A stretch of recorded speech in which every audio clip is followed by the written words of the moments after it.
Oh, look at this. That's for you, that is. Oh, is it? That's your present.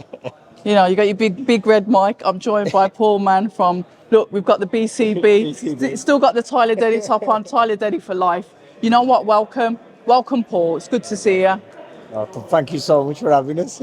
Listen, always a pleasure, but that's for you. Oh, That's it? your present. I've got mine around my neck. I think that's on. Right, we've got Liam Davies. Yeah. Headline. We go from, you know, supporting, almost like the support, chief support, get my words out. So headlining, you've been a bit busy, haven't you? Yeah, it's all by the grace of God, you know that. I always say God first, yeah, and then Errol Johnson, the main man. What more can I say? Errol Johnson, yeah.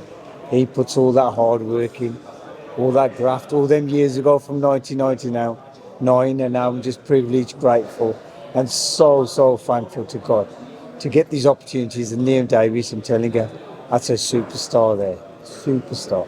Talk to us about his training. I've been in your gym. I've had the privilege to see you do, 5 hours of sit-ups and the fighters crying. I've seen what you did to Tyler Denny. But talk to us about Liam Davies' camp. How's it gone and the preparation for what he has self-said is the biggest fight of his career so far? Listen, you talk about the preparation and you talk about them sit-ups and putting them through it. You want to see what this kid puts me through on the body bag? Man, he hits like a light heavy.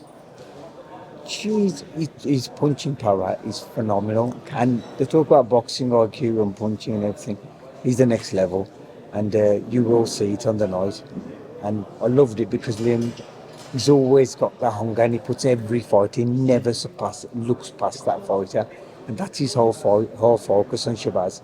And I believe that Liam gets him out early. He's just another level. Another level, we go back to the amateurs, because I didn't realise they've got history in the amateurs. But Liam being Liam, he laughs and says, yeah, well, I was more or less beaten by everybody in the amateurs. It's, more or less, it's different now. It's the pro game. Liam's carrying that with him. And he said, it's like I'm going into this fight with a bit of a chip on my shoulder. It's me against the world. It's like this is almost like personal to him. How's that driven his training, Paul? Well, that drives you because what it is, when you get to certain levels, people, they tend to fall off as they get higher and higher. Right. They achieve them goals. They get people win the Midlands, and then that's they're done. They've reached their mountain. Whereas Liam, he doesn't want to be just super bantamweight world champion, multi-weight world champion. This kid wants to be. That's his driver. That's his goal. And you see the passion. You see the work ethic. What he puts into his training. There ain't no one beating this kid.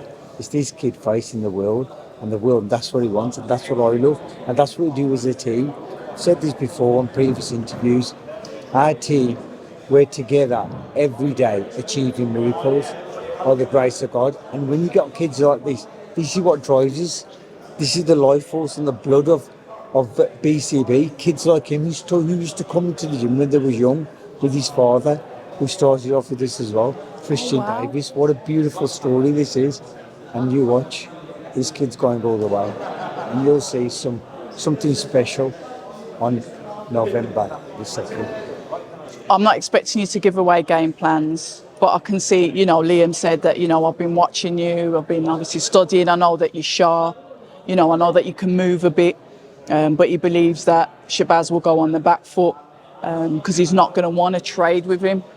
Now, we both know that boxing can be extremely unpredictable, and you can study. I guess fighters have habits that they may revert to, but a fighter can still come in slightly different to how you expect them to.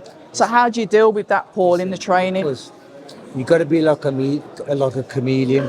Oh. That's what boxing's about. It ain't about and you adjust to the night. You could train for the orthodox all day, and he comes in southpaw. We're just ready, and it's being ready, being the best version of yourself. And that's what we are, and that's what Liam Davies will be on that night, the best version of him. You go then, suddenly you've had a cold because the AC was on in the hotel room the previous night. You go in there, and suddenly you got a cold, runny nose, you got all that to play with. I was there with this kid, man, for his last fight. Man, there was loads of people in there. He didn't have no private dressing room or nothing. Everybody was in there. If you remember, Zach Parker was going out just before him. Yes. They had that lockdown and he won. But like he's had all the hassle of putting him over there, waiting, all that. He still goes out there and does. Look, you see what he does. This kid's focused. He's focused and he's on a mission, and you'll see it. You know, it's a good point that you've made there, because obviously I don't know, because I wasn't in the dressing rooms. Like all of these, you can call them aggravating factors, outside factors that can, say for example, Zach Parker went out, got knocked out cold, lost. Yeah.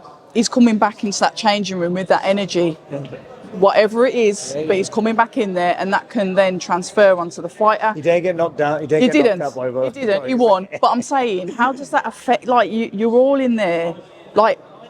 How does he like deal with like stuff like that? Like when there's so many of you in the same space. You've got to be focused on you. It's your goal. I know it sounds basic. It's like having different exam papers. You've got an English paper and you got your friend just gone in there. He's done the English exam. He comes and fails, but you're doing the maths one. Don't take it like that, man. You've studied. You've done what you had to do. Different levels of fighters are coming in all the time. He's world champ. Remember that. He's world champ. It's a different caliber, bro. When you have all these fights and you say, yeah, when you get to that certain level and you got a different mindset then. When you got a different mindset, man, you're walking through everything. That's the difference. We've got to talk about Tyler Denny. You know, like it's sort of like a boxing sweetheart, and everyone likes him, don't they? Everyone, don't get me wrong, I'm not taking nothing away from Hamza. He's an absolute gentleman. But talk to us about last week. You know, a fight that unfortunately didn't get the win, and obviously it was a stoppage at the end, TKO. Listen, you're devastated, them things happen, but are you devastated? There's gold in there as well. Look how many people, there wasn't just 100,000 in attendance, there's millions around the world that watched it, and they saw Tyler Denny fighting one of the greatest fighters, not just in Britain, but I think in the world. Yeah. Look at him, he was amazing, and he's such a professional kid as well. That's what a great fighter is like. And a great fighter in Tyler, he's still come back and he's going to fight again. That's what it is. He's just going to go dust himself, and he's fought one of the top guys in there. He went in there. There is no disgrace in that.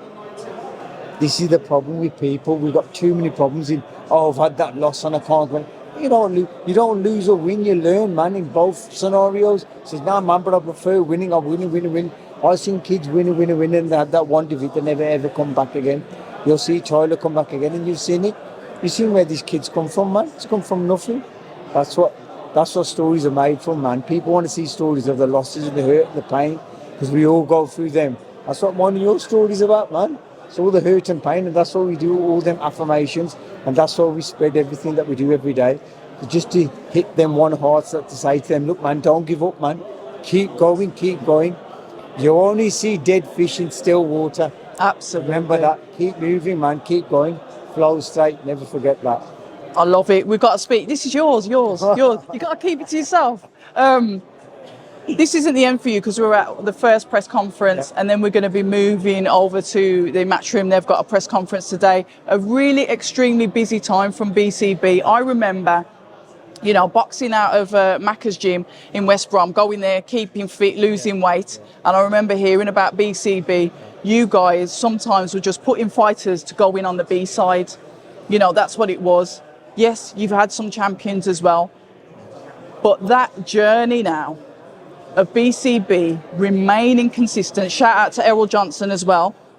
The journey of BCB getting their fighters, EBU champion, world champion, Bavol's going in for the European again.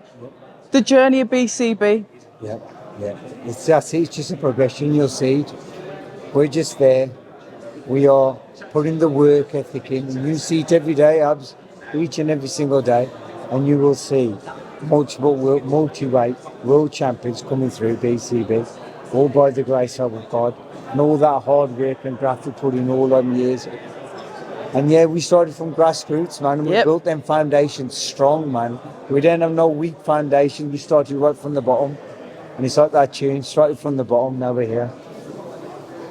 Yeah, they're moaning at me saying that you need to get some food. I'm going to be awkward now and ask even about 10 more questions. No, I'm not. I'm going to let you go. Listen, I will see you over the other side, but thank you so much for your time. And I'll see you with Tyler. I'll come up and see you next week or something. People say I'm toxic, and honestly, I don't care.